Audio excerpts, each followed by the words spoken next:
이유는 예비 시모 때문입니다. 물론 예비 시모가 가장 큰 역할을 하긴 했지만 복합적인 이유는 많았습니다. 사귄 지 얼마 되지 않았는데 남자친구는 예비 시모가 저를 엄청 만나고 싶어 한다고 말을 하곤 했었어요. 빨리 인사시키라며 그렇게 닥달을 했다고 합니다. 저는 그런 예비 시모가 부담스러워서 만남을 계속 미루고는 했었는데요. 어느 날 미루다 결국에 예비 시모를 만나러 갔어요. 예비 시모를 만난 첫 느낌은 역시나 보통 분이 아니구나 라는 생각이 들었어요. 가볍게 식사나 하자고 해서 음식점에 들어갔는데 저를 바라보는 눈빛이 싸늘하더라고요.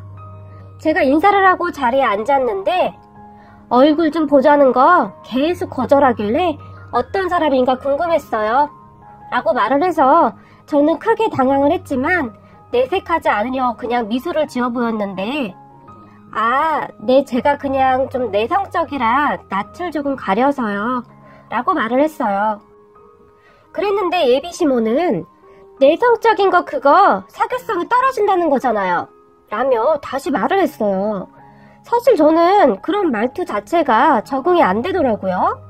아무리 그래도 첫 만남에서 그런 말을 하지는 않을 텐데 말이죠. 남자친구는 그런 제 눈치가 보였던지 엄마는 좋은 자리에서 뭘 그런 얘기를 해. 어렵게 나온 건데. 라고 말을 했어요. 그러니까 내가 뭐 잡아먹기라도 한다니? 뭘 그렇게 비싸게 구냐고. 라며 예비 시모가 다시 말을 했고 저는 그냥 조용히 옆에 있던 물만 마셔대고 있었어요. 별로 대꾸를 하고 싶지도 않았거든요. 그렇게 어색한 분위기가 계속되다가 갑자기 예비 시모가 저한테 물었어요. 직업은 뭐예요? 라고 물었고 저는 조용히 공무원입니다. 라고 말을 했어요. 그랬는데 예비 시모의 표정이 갑자기 밝아지더니 공무원? 아유 비싸게 굴만했네. 공무원 정도면 그래도 되지. 그런데 너는 네 여자친구가 공무원이란 것을 왜 진작 말 안 한 거니? 라며 남자친구의 팔을 툭 하고 쳤어요. 그런 예비 시모를 보며 남자친구는 아유 엄마 너무 속 보이는 거 아니야? 라고 말을 했고 얘 공무원 되기 어디 쉽니? 머리가 아주 똑똑한가 보다. 라고 말을 하며 다시 활짝 웃었어요. 저는 그런 예비 시모의 모습에 그냥 예 그냥 열심히 하다 보니 라고 말을 했고 그 뒤에 예비 시모가 저를 대하는 행동은 완전히 바뀌게 되었는데요. 저를 바라보는 눈이 아주 눈에서 그냥 꿀이 뚝뚝 떨어지더라고요. 어떻게 사람이 그렇게도 바뀔 수가 있는지 저는 그런 예비 시모의 이중성이 그저 놀라웠어요. 그리고 예비 시모는 식사를 하는 내내 싱글벙글 했는데 공무원이면 대출 같은 것도 잘 되겠다. 그지? 라고 물었고 제가 대답을 하기도 전에 당연하지. 공무원이면 보증이 확실한 건데 그런 걸 뭘 물어보고 그래? 라며 남자친구가 대답을 했어요. 하지만 저는 그때까지도 별스럽지 않게 생각을 했고 그 뒤에 몇 번을 더 만났지만 예비 시모는 제 눈치를 엄청 보며 잘해줬어요. 그래서 저는 예비 시모의 무례했던 행동들을 그냥 잊고 지냈던 것 같아요. 그렇게 1년을 넘게 사귀어 오다가 결혼 이야기가 나왔어요. 저희 부모님께 남자친구 이야기를 조금씩 했었지만 저희 부모님은 남자친구 회사가 불안불안하다며 걱정을 하셨어요. 제가 공무원이다 보니 부모님은 같은 공무원과 결혼을 하기를 원했거든요. 그런데 남자친구는 그냥 조그만 회사를 다녔고 그 부분에 있어 솔직히 썩 내키지 않는다고 말을 자주 하셨어요. 그리고 남자친구가 회사를 자주 옮겨 다녔는데 그러한 부분에 대해서도 걱정을 많이 했어요. 하지만 그때 저는 그러한 것을 크게 상관하지 않았어요. 사람이 안 맞으면 회사를 옮길 수도 있는 것이라고 그렇게 생각을 하고 싶었어요. 하지만 남자친구는 성실하지 못했던 것 같아요. 남자친구는 회사를 옮길 때마다 수많은 핑계를 만들어서 저에게 불만들을 쏟아내곤 했었는데 지금 생각해보면 그러한 불만은 누구에게나 있을 수 있는 그러한 것들이었어요. 그러한 불만이 있다고 해서 모두가 그렇게 쉽게 회사를 그만두지는 않잖아요? 저는 그때 당시에는 남자친구를 많이 좋아했기 때문에 그러한 부분들이 잘 보이지 않았고 그냥 그럴 수 있다고 그렇게 이해하고 싶었어요. 다들 그렇게 말하잖아요. 1년이나 사귀었는데 왜 몰랐냐고요. 그런데 제가 겪어보니 그 마음이 이해가 되더라고요. 사람이라는 동물이 감정이 있는 동물이다 보니 무엇에 홀리게 되면 다른 것은 보이지도 않더라고요. 저도 그랬던 것 같아요. 저희 부모님이 대기업을 안 다녀서 그런 게 아니야. 참을성이 없어 보인다는 거야. 라며 저에게 말을 하곤 했었는데 그때는 그 말들이 왜 그렇게 야속하게만 들렸는지 말입니다. 그럼 부모님을 설득해서 상견례를 하게 되었는데 예비시모를 만나본 저희 부모님은 더욱 찝찝해 하셨어요. 말을 하는데 진정성이 너무 없어 보인다. 분명히 우리를 칭찬하는 말들인데 우리는 그 말들이 칭찬으로 느껴지지가 않았어. 그냥 듣기 좋은 말만 늘어놓고 있더구나 라고 심각하게 말을 했어요. 저는 그런 부모님에게 원래 성격이 외향적이라 그런 것 같아요. 저한테는 정말 잘해주세요. 너무 걱정하지 마세요. 라고 말을 했어요. 그때까지도 저는 남자친구가 너무 좋았거든요. 하지만 부모님은 근심 가득한 얼굴이었고 상견례 후 부모님과 다투는 일도 많아지기 시작했어요. 부모님은 한 1년 정도 더 사귀어보고 결혼을 하라고 말을 했고 저는 어차피 할 건데 빨리 하겠다고 했고요. 예비 시모가 빨리 결혼을 했으면 좋겠다고 말을 한 부분도 있었고요. 그렇게 부모님과 다투는 일도 많아졌고 대화도 자주 하지 않게 되었어요. 반면에 예비 시모는 제 이야기를 잘 들어주었고 항상 제 편이 되어서 말을 해주었기에 그렇게 점점 예비 시모와 친해지게 되었어요. 그렇게 지내던 어느 날 예비 시모가 만나자는 연락이 왔고 늘 그랬듯이 만나서 밥을 먹고 차를 마셨는데 예비 시모가 저에게 너 혹시 돈 좀 있니? 결혼하려고 모아둔 돈 좀 있을 거 아니야? 라고 물었어요. 하지만 저는 별 대수롭지 않게 생각하며 있긴 있는데 대부분 적금 들어가 있어요. 그런데 그건 왜 물어보세요? 라고 제가 물었고 예비 시모는 갑자기 저에게 몸을 바싹 붙이더니 내가 급하게 돈이 좀 필요한데 좀 빌려줄 수 있나 해서 라며 얼굴을 제 코앞까지 들이밀며 말을 했어요. 저는 그런 예비 시모가 살짝 부담스러워서 몸을 약간 뒤로 빼고는 얼마나 필요하신데요? 라고 물었어요. 많으면 많을수록 좋지. 그런데 우선 융통해 줄 수 있는 만큼만 빌려줘도 되고 라고 말을 했는데 저를 바라보는 눈빛이 아주 반짝반짝 빛이 났어요. 글쎄요. 지금 제가 당장 융통할 수 있는 돈 다 끌어 모으면 한 500 정도는 될걸요? 라고 제가 말을 했어요. 그랬는데 예비 시모가 약간 아쉬운 듯한 표정으로 조금 더 있으면 좋겠는데 우선 그 정도도 괜찮을 것 같은데 빌려줄 수 있겠니? 내가 뭐를 좀 투자했는데 아무래도 그게 잘 될 것 같아서 조금 더 투자해보려고 하거든. 우리 민석이 곧 결혼도 시켜야 하는데 내가 보란듯이 해줘야 하지 않겠니? 그리고 내가 잘 되면 너 백 하나 사주마 라고 콘스리를 치며 말을 했어요. 저는 그런 예비 시모에게 아니에요. 백은 필요 없고 그냥 나중에 원금만 잘 주시면 돼요. 무슨 투자인지는 잘 모르겠지만 잘 되었으면 좋겠네요. 라고 말을 했어요. 그렇게 저는 핸드폰 인터넷 뱅킹으로 예비 시모에게 돈을 보내주었고 예비 시모는 엄청 좋아하며 정말 고맙다 얘. 역시 며느리를 잘 봐야 해. 능력 있는 며느리 보니까 얼마나 좋니? 내가 주변에 네 자랑을 얼마나 하고 다니는 줄 아니? 라며 제 칭찬을 했어요. 저는 그런 말들이 기분 나쁘지는 않았고요.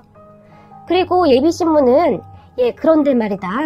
나한테 돈 빌려준 거 민석이한테는 비밀이다. 애가 너보다 직업도 안 좋다고 맨날 너한테 미안해하는데 너한테 돈까지 빌린 거 알게 되면 얼마나 자존심이 상하겠니? 라며 저에게 당부의 말을 잊지 않았어요. 그런 예비시모에게 저는 걱정하지 마세요. 여자들끼리 약속인데 꼭 지킬게요. 라고 말을 했고 너는 어쩜 말 한마디 한마디가 이렇게 진국이니? 라며 저를 껴안으면서 좋아했어요. 하지만 예비시모는 그 뒤로도 그런 식으로 저에게 조금씩 돈을 빌려갔는데요. 예, 급해서 그러는데 5만 원만 빌려줄래? 내가 금방 갚을게. 라면서 말이죠. 하지만 그 뒤 돈을 갚은 적은 없었고요. 그러다가 정말 큰일이 일어났어요. 그 일을 계기로 저는 정신을 바짝 차리고는 파혼을 결심하게 되었는데요. 어느 날 예비시모가 만나자고 전화가 왔어요. 그때쯤 저도 이미 예비시모의 행동이 조금씩 마음에 안 들어가고 있었기 때문에 만남을 조금씩 피해왔었는데요. 예비시모가 간곡하게 부탁을 했어요. 그런 예비시모를 거절하지 못한 채 만나자고 한 장소로 갔어요. 거기는 듣도 보도 못한 허름한 대부업체였어요. 어머, 이 왔니? 라며 예비시모가 저를 와라 껴안았는데 저는 그때부터 불길한 기분이 들기 시작했어요. 예비시모는 무엇인가 아쉬운 소리를 할 때 유난히 스킨십이 많았거든요. 아, 네, 안녕하세요. 라고 제가 말을 했는데 예비시모가 그런 저에게 인사하렴 박 과장님이시다 라고 말을 했어요. 아, 네, 안녕하세요. 라고 제가 다시 인사를 했지만 저는 그때 이미 표정이 좋지 않았어요. 박 과장님, 제 며느리예요. 라고 예비시모가 그 박 과장이라는 사람에게 소개를 했고 저는 비어있던 의자에 앉았는데 예비시모는 저를 보지도 않고 봐요, 우리 며느리 공무원이에요. 공무원이면 보증이 확실한 거지? 안 그래요? 공무원보다 확실한 게 뭐가 있어요? 라며 싱글벙글 웃으며 말을 했어요. 그리고 저는 도대체 무슨 일인지 이해가 되지 않아서 그들을 그저 바라만 보고 있었는데요. 그 박 과장이라는 사람이 공무원 맞아요? 라고 저에게 물어봤고 저는 네, 맞는데요? 라고 단답식으로 말을 했어요. 물론 며느님만 허락하신다면 아무 문제가 될 게 없지요. 그런데 이게 쉬운 일이 아니라서 며느님이 생각이 어떠실지 모르겠네요. 라고 말을 하며 저를 뚫어지게 바라보았어요. 그럼 박 과장의 말에 예비시모는 아이, 걱정 말아요. 우리 며느리는 내가 하라는 것은 다 해주니까 라며 손사래를 치며 말을 했어요. 저는 그런 예비시모에게 어머님, 도대체 무슨 말씀하시는 거예요? 제가 바빠서 오래 있지를 못해서요. 라고 물었는데 그랬는데 세상에나 말이죠. 예비시모는 정말 아무렇지도 않게 저에게 그래, 너 바쁘니까 내가 빨리 말아마. 사실 내가 돈을 좀 빌려야 하는데 한도가 많지 않다는구나. 그래서 너가 보증을 좀 서주면 좋겠구나. 너 바쁘니까 여기 박 과장님 하라는 대로 좀 해줘라. 라고 말을 했어요. 제가 보기에 예비시모는 정말이지 제정신이 아닌 사람 같았어요. 저는 그런 예비시모에게 지금 뭐 하시는 거예요? 라고 큰소리로 말을 하며 일어났고 그렇게 흥분한 제 모습을 처음 본 예비시모는 아니, 이거 그렇게 큰 돈 아니야. 걱정 안 해도 돼. 라며 제 팔을 잡고 다시 자리에 앉혔어요. 자, 봐봐. 별거 아니라니까? 어차피 우리 아들하고 결혼도 할 건데 나 못 믿는 거니? 라며 저에게 다시 말을 했는데 저는 그런 예비시모에게 그때 빌려가신 돈 도대체 언제 주시는 거예요? 라고 물었어요. 예비시모는 그런 저에게 아니, 지금 여기서 그 얘기는 왜 하는 거니? 내가 곧 준다고 했잖니. 이거 해결하고 네 돈 다 갚을게. 라고 말을 하고는 대부업체 직원을 바라보았어요. 대부업체 직원의 표정은 이미 좋아 보이지 않았고 예비시모는 아니, 오늘따라 얘가 도대체 왜 이래? 너는 내가 그냥 하라는 대로 하기만 하면 돼. 내가 나 혼자 잘 먹고 잘 살자고 이러는 거니? 너희 결혼할 때 조금이나마 보탬이 되려고 이러는 거 아니니? 라며 얼굴까지 붉히며 말을 했어요. 저는 그런 예비시모에게 저는 이런 거 못 써요. 요즘 세상이 어떤 세상인데 보증을 서라고 하시는 거예요? 그리고 그렇게 급하시면 어머니 아들한테 말하세요. 라고 큰소리로 말을 해버렸고 제 목소리에 대부업체 직원들 뿐만 아니라 거기 있던 사람들 모두가 저희를 바라보았어요. 그런 저의 모습에 당황한 예비시모는 너 오늘따라 왜 이러는 거야? 라며 저를 째려보며 말을 했어요. 아니, 어머니 아들한테도 부탁 못하는 것을 도대체 왜 나한테 부탁을 하는 거냐고요. 라며 제가 또다시 목소리를 높였고 예비시모는 너 우리 아들하고 결혼하기 싫어? 라며 저에게 삿대질을 했고 저는 그런 예비시모에게 그러게요. 저도 이 결혼 다시 생각해봐야겠네요. 어머니같이 대책 없는 사람을 시어머니라고 어떻게 모시고 살겠어요? 그동안 제가 네 하고 들어주니 우스웠죠. 그런데 그때 어머님이 그랬잖아요. 공무원이면 머리가 똑똑한가 보더라고요. 맞아요. 저 어렸을 때부터 똑똑하다는 소리 듣고 자랐고 어머님이 그렇게 생각할 정도로 바보 아니거든요? 라고 말을 했어요. 아무렇지도 않게 보증을 서라고 하는 예비시모의 말에 정말 흥분을 한 상태여서 그냥 그렇게 아무 말이나 쏟아져 나와버렸어요. 제가 잘못한 것인가요? 아무튼 예비시모는 그 자리에서 뒷목을 잡으며 이게 이제야 본색이 나오는구나. 너 잘났다고 우리 집안 무시하는 거니 지금? 이라며 저에게 막말을 해댔고 저는 그런 예비시모에게 저는 더 이상 할 말 없으니까 이만 가보겠습니다. 보증은 아드님한테 서달라고 하시죠? 라고 말을 하고는 그곳을 나와버렸는데 그런 제 모습을 보며 예비시모가 야! 너 어디가? 내가 너 가만 안 둘 줄 알아? 라며 소리를 질러댔어요. 하지만 저도 그런 예비시모를 상관하지 않고 나와버렸고 저는 화가 쉽게 풀리지 않아서 남자친구에게 전화를 했어요. 너 혹시 니네 엄마가 나한테 보증 서달라고 하는 거 알고 있어? 라고 물었고 남자친구는 아니? 그게 무슨 말이야? 보증이라니? 라며 오히려 놀란 듯이 저에게 물었고 내가 지금껏 말을 안 했는데 너네 엄마가 돈 빌려간 것도 상당히 많은데 안 갚고 있어. 그런데 오늘은 나한테 보증까지 서달라고 하는데 이게 지금 말이 된다고 생각하니? 라고 단숨에 말을 해버렸어요. 그런 저의 말에 남자친구는 미안해. 나는 몰랐던 일이었는데 엄마가 돈 빌려달라고 할 때 나한테 이야기하지 그랬어? 라며 불만스럽게 말을 했어요. 너네 엄마가 너한테 절대 말하지 말라고 했으니까 말 안 했지. 그런데 아직 결혼도 안 한 며느리한테 보증을 사달라고 말하는 건 진짜 아니지 않냐? 라며 한마디를 더 하며 화를 냈어요. 저희 말에 남자친구는 그래서 보증 서줬어? 안 서줬잖아. 그럼 된 거 아냐? 라며 오히려 저에게 퉁명스럽게 말을 했어요. 저도 그런 남자친구 행동에 기분이 상해서 그리고 그동안 빌려간 돈 다 갚으시라고 해. 다른 건 몰라도 그때 500만 원 빌려가신 거는 빨리 갚았으면 좋겠어. 라고 말을 했는데 남자친구가 네가 빌려줬으면서 왜 나한테 말을 해? 내가 너한테 빚졌어? 라며 화를 냈어요. 저는 어이가 없어서 뭐? 그걸 지금 말이라고 하는 거야? 라고 남자친구에게 흥분을 한 채 말을 했는데 그리고 우리 곧 결혼할 사이인데 막말로 상견례까지 한 사이인데 그럼 결혼한 거나 같은 건데 시어머니한테 그깟 500만 원을 꼭 받아야 직성이 풀리겠냐? 너도 참 인정머리가 없다. 그렇게 살면 안 되는 거야. 라며 마치 제가 큰 잘못을 했다는 듯이 말을 했어요. 뭐? 어디 가서 물어봐. 누가 잘못한 것인지. 그리고 너랑 내가 상견례만 했지. 지금 결혼했어? 결혼식장도 안 들어갔는데 무슨 시어머니야. 말이 되는 소리를 좀 해. 라고 화가 나서 말을 했는데 남자친구는 가끔 보면 너는 참 인정머리라고는 눈꼽만치도 없어. 이래서 공부만 잘하는 애들하고는 대화가 안 돼. 됐고 그 돈 갚으면 될 거 아냐. 그런데 너 앞으로 시집살이 톡톡히 할 생각이나 해라. 네가 그러고도 시어머니랑 잘 지낼 생각은 아닌 거지?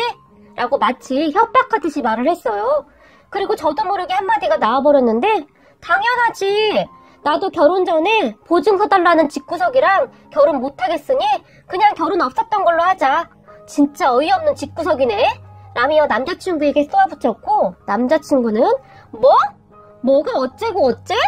그럼 우리 파혼하자는 거네? 너 그 말에 후회 안 하는 거지? 진짜 막 나가네? 라고 흥분을 해서 말을 했어요. 후회는 네가 하지 왜 내가 하냐? 내가 아쉬울 게 뭐가 있다고. 그럼 잘 살아라. 라고 이야기를 하고는 전화를 끊어버렸는데 저도 사람인지라 눈물이 쏟아지더라고요. 나중에 집에 들어가서 부모님께 다 이야기를 했어요. 제가 아무리 철이 없다고 해도 보증은 정말 아니잖아요? 아무리 적은 돈이라도 절대 하지 말아야 하는 것이라고 저는 그렇게 생각하고 있었고요. 저의 말을 들은 저희 부모님은 정말 심각하게 말을 하셨는데 우리가 뭐라고 했니? 상견례 때부터 마음에 들지 않는다고 했었잖아. 기가 막히네. 어디서 뚫린 입이라고. 결혼도 안 한 사람한테 보증이라는 말을 그렇게 쉽게 한다니? 라며 정말 심각하게 말을 하셨어요. 저는 옆에서 눈물을 흘리고 앉아 있었는데 네가 울긴 왜 울어?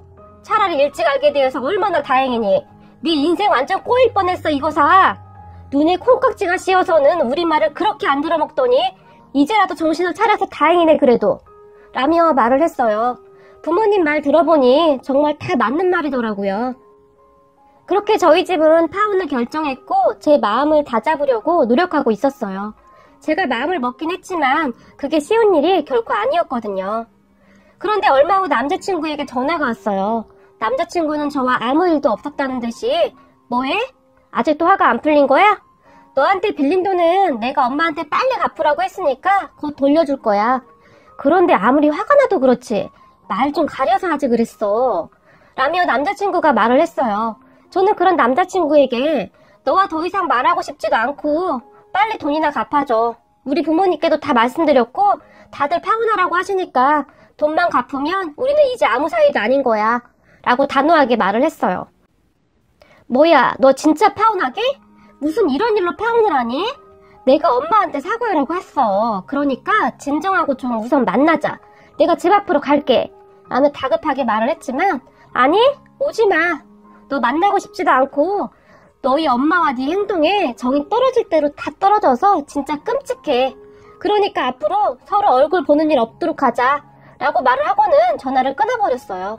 근데 남자친구는 계속해서 전화를 했지만 저는 받지 않았고 남자친구는 문자를 해서 빌더라고요. 하지만 저는 이미 마음을 정리한지라 독하게 행동하기로 했어요. 예비 시모가 보증 이야기를 꺼낸 것이 오히려 얼마나 다행인지 말입니다. 그게 아니었다면 저는 남자친구와 결혼을 했을 것이고 제 인생은 불을 보듯 뻔했던 것이 아니었나 싶네요. 그리고 얼마 후 예비 시모가 전화를 해서 전화를 받았는데 못돼 처먹은 것 같으니라고. 첫인상도 별로였는데 역시 내 느낌이 맞았어. 그게 뭐라고 파혼을 얘기하는 거니? 그러면 내가 너한테 빌기라도 할까봐?